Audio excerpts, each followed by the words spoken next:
की बात है, एक लड़की थी, वो बृहस्पतिवार का व्रत रखा करती थी और उसको बृहस्पति जी आते थे।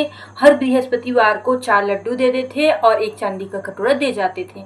अब उसी लड़की के चांदी कटोरे से एक रूम था, वो जगमगा रहा था। उसकी भाभी आती है, देखती है अरे इतने सारे चांदी के कटोरे, और वो फिर एक औरत को बताती है कि मेरी ननंद है ना, वो पता नहीं कहाँ से इतने सारे चांदी के कटोरे ला के रूम में रखी हुई है, एक के ऊपर एक।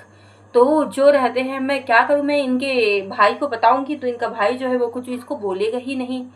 तो वो जो स्त्री रहती है वो बताती है कि जब अपने पति को यानी उस लड़की के भाई को आप खाना दोगी तो दाल का जो भात रहेगा उसको चावल में और चावल का भात को दाल में करके उसको दे देना।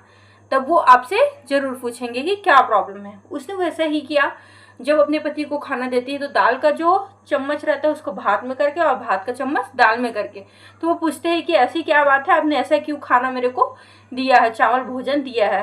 तब वो जो रहती है स्त्री, वो बताती है कि आपकी जो बहन है ना, पता नहीं इतने सारे चांदी के कटोरे कहाँ कहाँ से ला ला के रख दिए हैं। आपको क्या पता है कि उसने ऐसा कहाँ से किया है? क्या वो कोई गलत काम तो नहीं कर रही है? आप एक काम करिए, उसे बाहर कहीं छोड़ के आ जाइए। तब जो रहता है वो जो लड़की का भाई, वो अपनी पत्नी की बातों में आ जाता है और पत्नी की बातों में आने के बाद वो अपनी बहन के पास जाता है। अपनी बहन को बोलता है चलो हम आपको मामा के घर छोड़ देंगे। वो बृहस्पतिवार का दिन होता है। तो वो बोलती है कि समझ जाती है कि मामा के घर कहाँ जाएंगे ये। तो वो बोलती है जहाँ पे केले का पेड़ हो भ्राताश्री, वहीं पे मेरे को छोड़ के आप आ जाइए। तो वो लड़की क्या करती है, अपने भाई के पास जाती है और भाई उसका क्या होता है, केले के पेड़ के पास उसको छोड़ देते हैं और चुपके से देखता रहता है कि मेरी बहन क्या कर रही है। वो केले की पूजा करती है और पूजा करने के बाद जैसे ही पूजा समाप्त होता है उसके बाद जो रहते हैं बृहस्पति देव, वो प्रकट होते हैं और 4 लड्डू और फिर वो चांदी के कटोरे उसको दे देते हैं। वो भाई छुपके से देखता रहता है, पीछे से दौड़ती दौड़ती आता है और आके पैर को भगवान को पकड़ लेता है। तो भगवान जी बोलते हैं, विष्णु जो बृहस्पति देव रहते हैं वो बोलते हैं कि अरे पागल, तू कुंवारी लड़की पे लांछन लगाता है। ये मेरी सत का व्रत रखती थी, मेरी भक्ति करती थी और मैं ही इसको चांदी का ये जो कटोरे थे वो सब देता था और तूने इसको घर से निकाल दिया। आज के बाद इसका पीछा मत करना। ऐसे बोलते हुए जो बृहस्पति देव होते हैं वो गायब हो जाते हैं।